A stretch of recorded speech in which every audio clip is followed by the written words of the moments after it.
Bendera za mataifa 11 zinapepea hapa katika bandari ya Dar es Salaam katika siku ambayo umefanyika uzinduzi wa mazoezi maalum ya kijeshi kati ya wanajeshi ambao ni wanamaji kutoka katika mataifa 11. Taifa la Tanzania pamoja na India wakiwa ni wenyeji wa shughuli hii ya mazoezi, lakini pia waalikwa wengine ni wale ambao wamepitiwa na ukanda wa bahari ya Hindi, na maanisha mataifa kama Kenya, Mauritius, Madagascar, Komoro, Djibouti, Afrika Kusini, Msumbiji pamoja na wengineo. Haya ni mazoezi ambayo yanaimarisha ushirikiano wa kijeshi hasa kwa wanamaji ambao wamekuwa wakifanya kazi ya kudhibiti uhalifu unaoendelea ndani ya maji. Tunazungumzia makosa makubwa ambayo yamekuwa yakihusisha ugaidi, lakini pia usafirishaji haramu wa binadamu, dawa za kulevya na mengineyo mengi. Sasa hapa waziri wa ulinzi kutoka Tanzania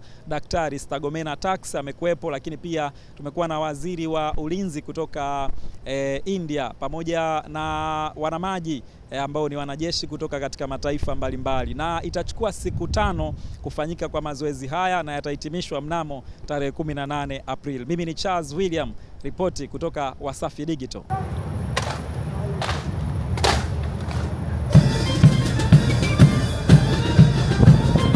Bahari ni kubwa sana na inajumuisha nchi na mipaka ya nchi mbalimbali ya baharini.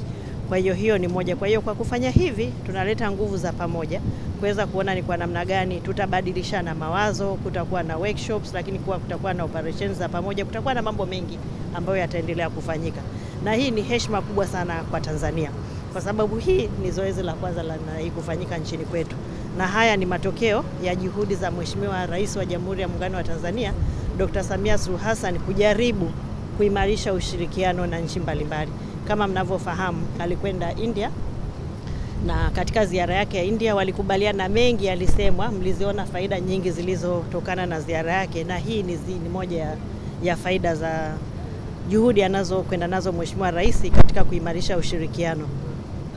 Nchi zote hizi zinakuja zinaleta watu, lakini pia zinakuja na vifaa, na India wenyewe wameleta hii meli kubwa kabisa ya kisasa. Hii meli kubwa ya kisasa katika kubadilishana mawazo ina teknolojia za hali ya juu. Kwa hiyo wataweza pia kupata mafunzo kujua katika dunia ya sasa, katika teknolojia ya ulinzi baharini tunaweza kwenda namna gani, na sisi tukaweza kuimarisha uzoefu wetu, kubadilishana mawazo, lakini pia kujenga mahusiano na hizi nchi nyingine ambazo tutakuwa nazo pamoja katika zoezi hili.